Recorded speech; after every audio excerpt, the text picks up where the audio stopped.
Our next guest is going to weigh in on the 2024 presidential race, the state of the economy, and more. Joining us now, Saul Trujillo, Trujillo Group founder and chairman. He's chairman of the Latino Donor Collaborative, co-founder of the annual Latino Showcase, which I've attended, Latitude. Back in San Diego, same place? Absolutely. This year, great place to have it. San Diego. Yes. Wear white pants in San Diego. You can definitely wear white pants. We were talking about white clear. So I am, you know what?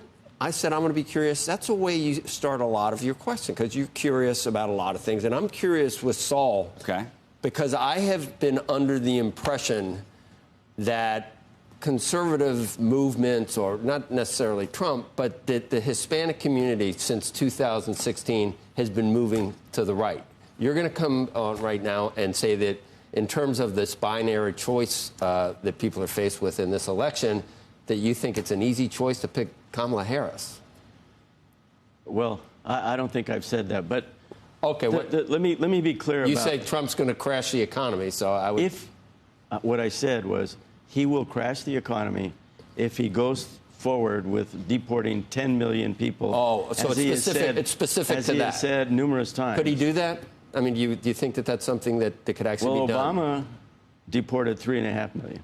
He did. Okay. So, I mean, he's not on my most favorite list either, because I think that if you look at the history, modern history of our economy, those presidents, starting with Reagan, followed by Clinton, they had the highest GDP growth rate, 3.5% over 16 years. Okay.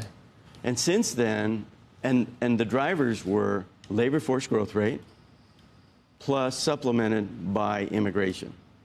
Those are the highest. And there's a common sense point that I like to make with people. Mm-hmm. And I say to business school deans, don't ever forget that an economy will grow if there's more people working with more money in their pockets. You can talk about technology, which is where I've spent most of my life. That's associated with productivity, but the core growth is spending in this economy, and we need more workers working. So right? Is there a way to do it where you secure the border so that it's not illegal immigration, and you open up immigration for more legal people? Isn't there somewhere in the middle where it's just not? Yeah. I've been frustrated by both Republicans and Democrats. I'm still a registered Republican. Interesting. But my point is that on immigration, we need more workers. We talked about onshoring, from China and other places. Well, we can't do it because we don't have any workers. Would you not close? Or would you not try to secure the border, though? Yeah, secure. But there's ways to secure it, looking for the bad people, the criminal people. There's records, there's Interpol, there's all kinds of databases So we spend our time talking about what I would call the extraneous matters. Yeah. The big thing is, how do we process more properly and smartly? Because we need workers. So the question is can we get more workers that have skills that we can put to work in our economy? Then secondly, those that are not ready, they don't have the skills, that we put them into training programs. There's a company called Accenture that used to only hire college graduates.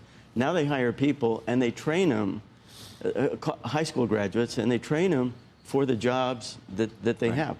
So the economy has evolved, and we have to understand it. But I call it smart immigration, which says you process people much faster than decade-long kind of processing. So what's the cost of doing this, in your mind? The cost is a lot lower than what we're doing today with all this building walls and all the things that don't work. We've already proven walls don't work, right? And so the question now is just the right IT systems, get the right people that understand how to do that. As long as you have people pouring over the border who are not supposed to be here, what are you doing about that? You put in place the processes where they can get through in a way where they're sorted out, those that shouldn't be coming in, right, and those that can. It's like if you ever went to Disneyland 20 years ago and you saw the long lines, 3-4 hours to get into it, did Disney say, no more, we're not going to take any more customers? Or did they fix their process of being able to process more people in a short period of time? And you think you can do that more cheaply? I mean, you think that's actually less expensive? Less expensively than what we're doing today, because we're just throwing money at, quote, security, and it's not changing the problem that's there. People do want to come here. We need workers, and we need to get the right workers and put them into our system, because we're not. There was a study done by Accenture that said there's probably 25 to 30 million onshoring jobs that are available to us. But if we don't have workers, how can we onshore? So now everything's going to nearshore. What's everybody going to complain about? Well, all the jobs are in Mexico and other countries, and we didn't get them. Why? Because we weren't using our minds in terms of solving the real immigration problem, which is processing people, sorting out the people. It's a database issue. I can't believe you're not going to come on here and brag about the Hispanic contribution to the U.S. economy, because that's what we do at Latitude, and it's always mind-boggling, the numbers that you come up with. It's like be like the fourth biggest economy in the world or something. Give me some of the. It's continuing, well, is it not? Oh, absolutely, absolutely, and this is part of the immigration story. But the punchline is, last year we announced that the Latino cohort is now bigger than India in terms of GDP.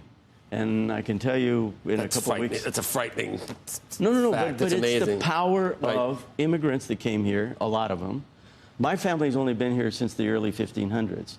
So when a guy like Donald Trump says, you know, my country, this is my country, and, you know, he's a third-generation German immigrant, right? So this is a country that has evolved. And, you know, Benjamin Franklin used to argue against immigrants, and he was an immigrant way back when. But we've had these arguments, but let's get smart about how we do it. Smart immigration is really where. But the Latino cohort is huge, and it's growing. And when we announce the next study, I spent time with the economists last week, it's going to be gobsmacked. Well,